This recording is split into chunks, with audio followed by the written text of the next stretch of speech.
Okay, so remember that they're changing my voice. I've been making videos for 17 years, so I know a lot about objectivity and prioritization.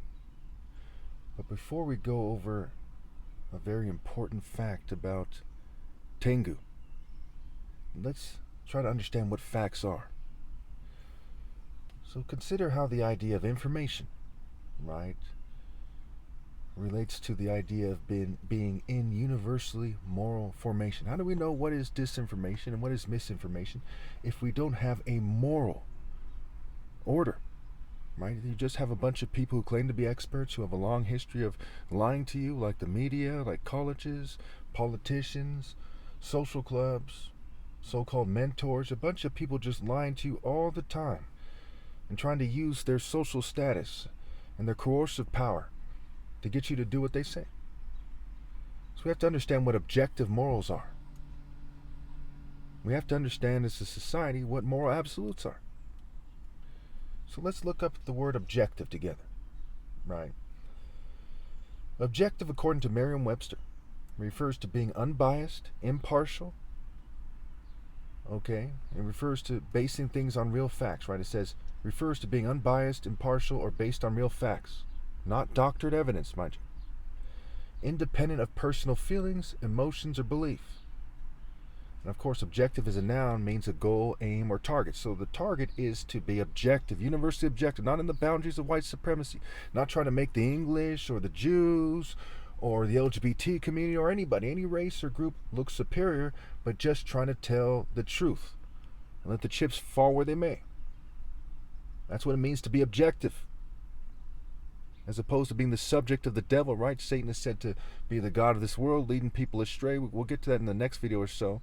In Revelation 12, leading the whole world astray. And Satan is referred to as a dragon, and you have the dragon in Japanese culture, you have the dragon in Chinese culture, you have the dragon, in what we think of as Japanese and Chinese culture. Mind you, we have the dragon in Buddhism, the dragon in Egyptian culture, Egyptian mythology. Okay, in popular culture, when it comes to these King Arthur stories and knights in shining armor and people fighting dragons, right? Okay. So let's look up the word prioritization together. Prioritization is the strategic process of arranging tasks or goals by urgency and importance to maximize productivity, reduce stress, and ensure key objectives are met. So, is it our priority to understand everything about every racial culture on the planet? If we're going to prioritize one racial culture, what should it be? Okay. Now, I'm not saying that it should be any racial culture. Our priorities should be figuring out what we should do. Right? What is it? What does it mean? What should we do? What is the divine order? And what does it show us? That should be our priority, right? Putting moral precision first.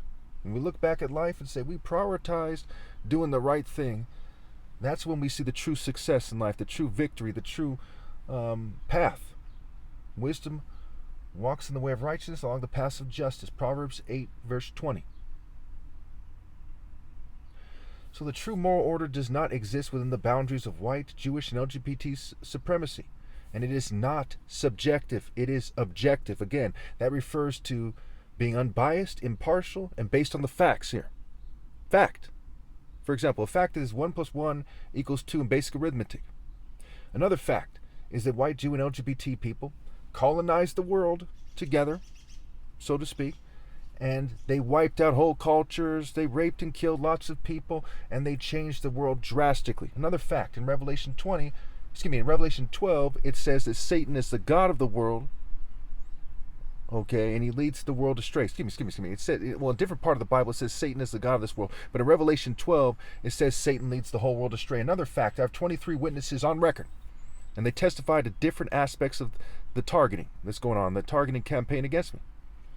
And some of them testify that they're fuming me, and that they're covertly drugging me, and that it's causing me to have difficulty. I have witnesses on record. That is an objective fact.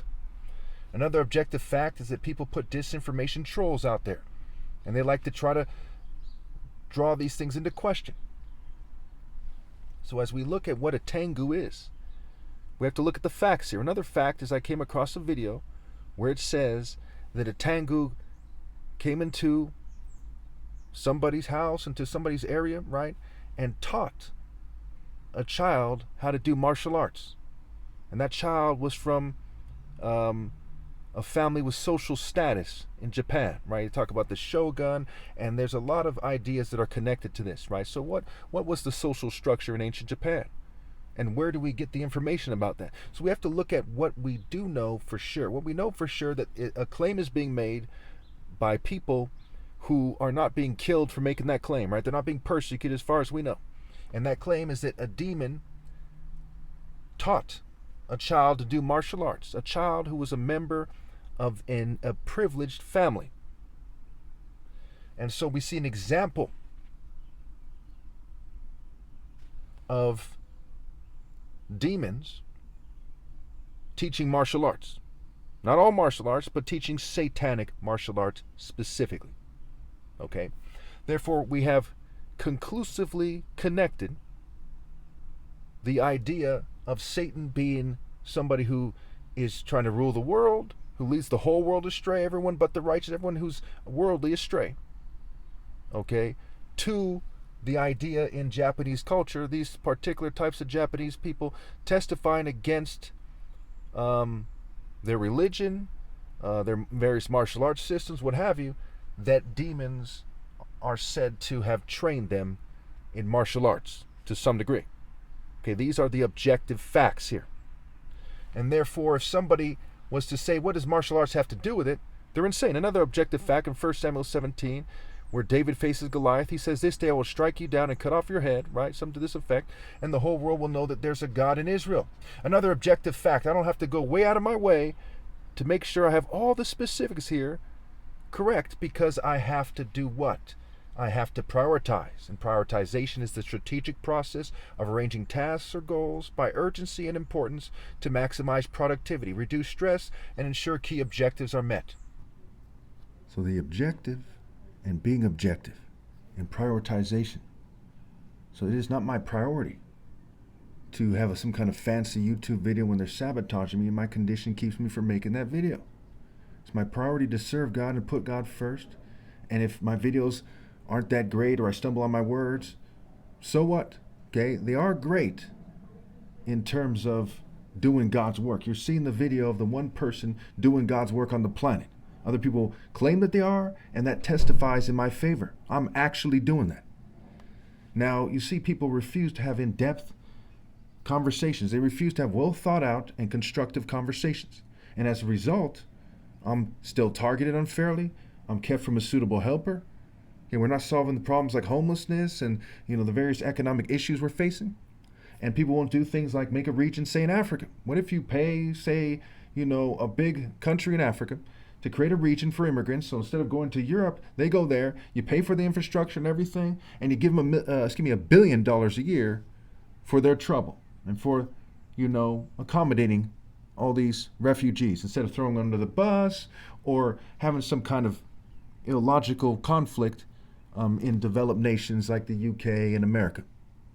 Okay, you see how when people don't prioritize effectively, when they don't think in terms of objective facts and reality, things fall apart, right? So you see that there are right-wing people who would argue that their right-wing colleges and organizations, okay, and journals and publications and periodicals magically are the ones with the objective facts. And there's left-wing people who argue the same. And it's their ulterior motives, right? Their personal beliefs, their agenda that gets in the way. Think about it.